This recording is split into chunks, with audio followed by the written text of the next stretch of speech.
Yo, what's up? Welcome to another episode of Black Man's Thoughts. Yo, talking about them Ravens, man. We lost 38-30. Bad game, man. It's a real bad game, man. Even from the beginning of the game, I felt like Lamar had pressure early. Let's start off when they start off on the ball. They drove down there and did whatever they want to us first series of the game. They drove down there and did whatever they want on us, and that was the theme of the night. There was no pass rush from the beginning of the game onward. There was no fear in the Detroit Lions of the Baltimore defense. They just literally did whatever they wanted to do. And, just it is what it was. Ravens get the ball. And I think they actually went, I don't know if they, can't remember if they went a 3 and out when they get the ball and then scored on that second possession. But I know Ravens ended up scoring. It was 7-7 off of a Derrick Henry long run. And, the night looks good. I'm like, okay, we answered the bell, And then it's, then Goff gets in there. I'm seeing splash runs from Jahmyr Gibbs and David Montgomery. I saw the tight end work early. Goff was, he was in there. He was in the zone early. He was comfortable early. He was in rhythm early. The offense was moving early. And I'm like, okay, it's 14-7. Then Ravens answer back. It's 14-14. I think this is Mark Andrews started really getting off. I'm like, okay, it's a Mark Andrews sighting. Mark Andrews finally started getting some rhythm. I mentioned it on the last video. I think it gets to the point where it's a hyper focus. And sometimes the Ravens will say it, oh, this week is that guy, next week is this guy, next week is that guy. And that doesn't make sense when you can't necessarily keep a rhythm or a prediction that every week is going to be a next guy. Because if the guy is hot, why not also try to feed him the following week as well? When he shouldn't have to take a week off. It shouldn't be a week off. It shouldn't be last week you had your turn.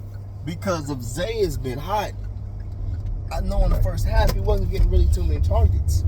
Now, they could have had a soft coverage or Zay's man could have been just on him, sticky. And that's probably what it was. I just accredited to that. Or they had a spy in Devlin Zay. I don't know. I have to look at the all 22 to verify that. But for all of a sudden, Mark Andrews is getting all these targets and Zay doesn't have any targets. And then I'm seeing Tyler Wallace in there.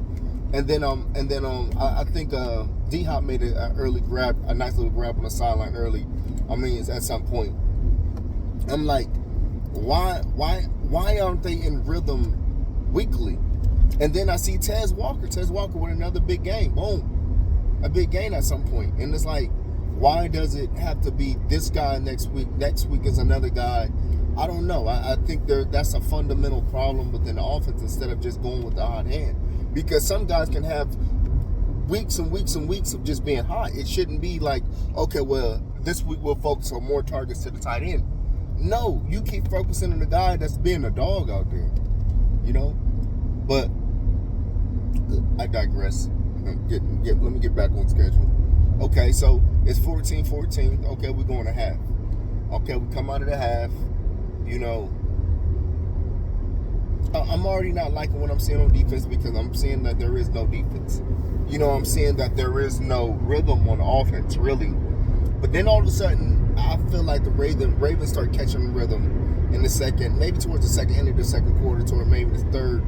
In the third quarter, they start catching this rhythm. And then all of a sudden, like typical Ravens, it starts to die down. It starts to be these weird series of plays like you're struggling on the goal line, but you have the most mobile quarterback in NFL history. You have a route running master, separation master, and and a super hard guy to cover a short space in Zay. And then you have Mark Andrews and D-Hop, and you have a lot of weapons. You know what? Keaton would have been a nice guy, nice little speed option as well. I digress. But you have Derrick Henry trying to throw passes in the end zone. You have Lamar Jackson still just don't know when to fucking tuck the ball in and just go to the ground instead of trying to make one last ditch effort play. I don't know what that fumble was he did in the first half, but I've seen it too many times for it to be a mistake. Like, he's got to learn to take care of the ball. This is what separates the championship winners of Jalen Hurts, who maybe not have the one-on-one talent that Lamar has, but their game manager or their in crunch time game managing moments, you don't have to worry about as much. You know, they can know how to just manage the game. Lamar Jackson sometimes has a hard time of being the superstar, being the game closer, and just being a manager, and just taking what the defense gives you. Because if you're telling me at the end of the game they had a spy and basically they drop an 8-man in coverage, well, shit, somebody's open underneath. Somebody's open underneath, or you can just take the yardage and run and get 5 or 4 and slide. It doesn't have to be 17. Doesn't have to be a 20-yard game. Just get the 5 and slide. But anyway, third quarter comes around, and I noticed the energy changes. I noticed that there was a familiar look in the Ravens' eyes once the I think it was like 21. When the Lions put up 21, I think they put them up pretty quick. They answered back quick. It was that uh-oh moment.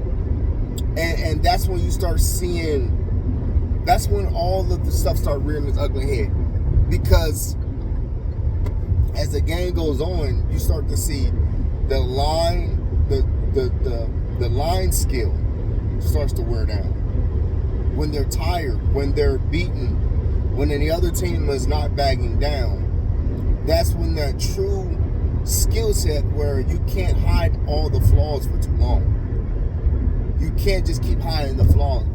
Once that starts to happen, we've seen this story before, and the line just starts getting worse and worse. Lamar Jackson, he starts holding the ball longer and longer and longer, and there starts to be less rhythm within the offense.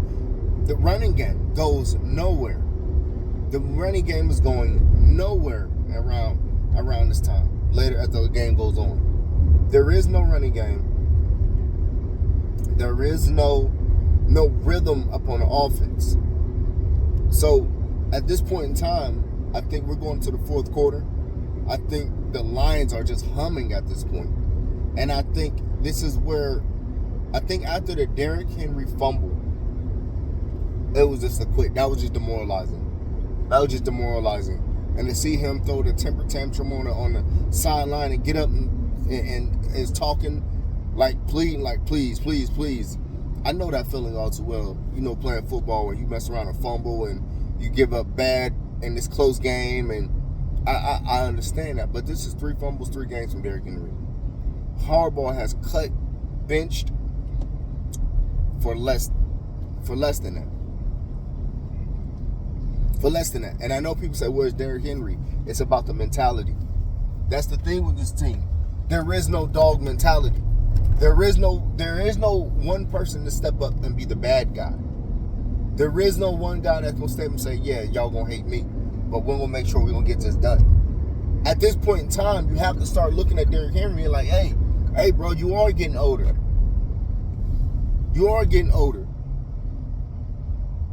I don't know what that means, but shit, we're going to have to figure it out by giving you maybe less snaps and letting Keaton take over a little bit until we start seeing a difference in you. I mean, if there's nothing coming in with the run game, there's no push on the run game. There has to be that bad guy to say either I'm going to make it happen, or that coach needs to be able to say, you know what, we have to make a change. We have to put somebody in there that's going to get some push. If it's the guard play, then you switch the guards out.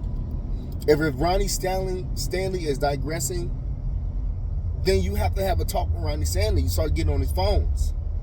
But whatever it is, Lamar Jackson was sacked 7 times. 7 times.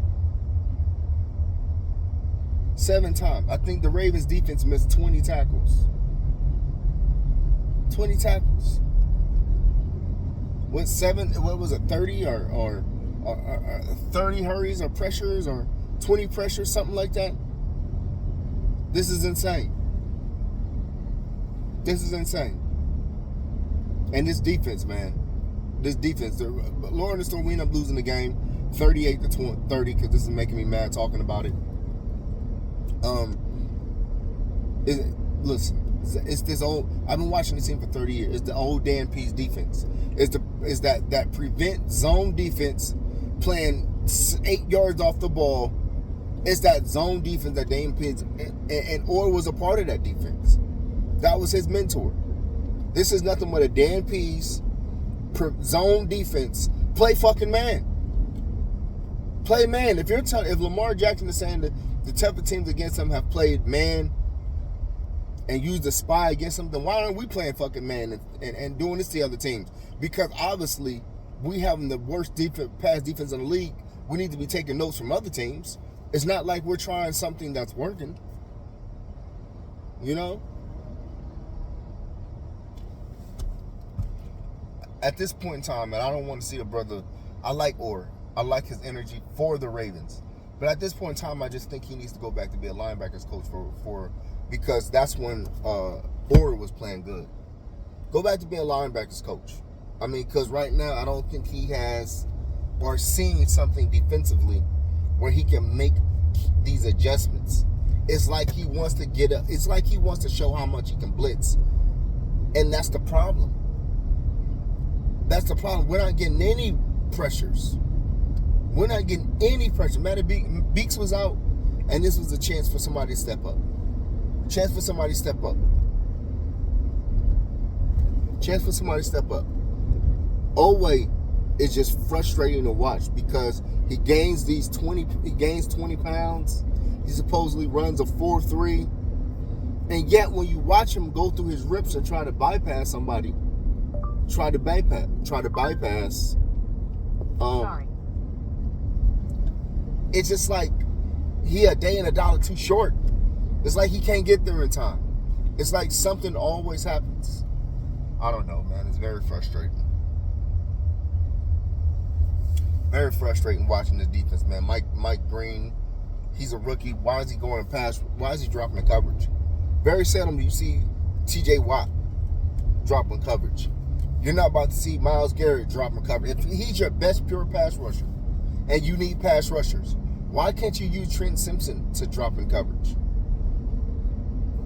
Why would it be your best pass rusher? It's a mentality, man. Ravens lose 38-30. We're going to Arrowhead. One of these teams is walking away 1-4. One of these teams is walking away 1-4. And then heading to the bye. Either way, unless we blow out the Chiefs, I do think there needs to be turnover. I think Biscotti, EDC, I think the conversation's starting to need to be had. Somewhere there needs to be a roster shakeup or a coaching change. Somewhere on this team, there has to be a shakeup. Let me know what you think. Black Man's Thoughts. Like, subscribe, share. Definitely leave a comment. Like as much, share it. Get in that algorithm. Let's blow up this page. Let's blow up this YouTube, man. Let's get some content out here.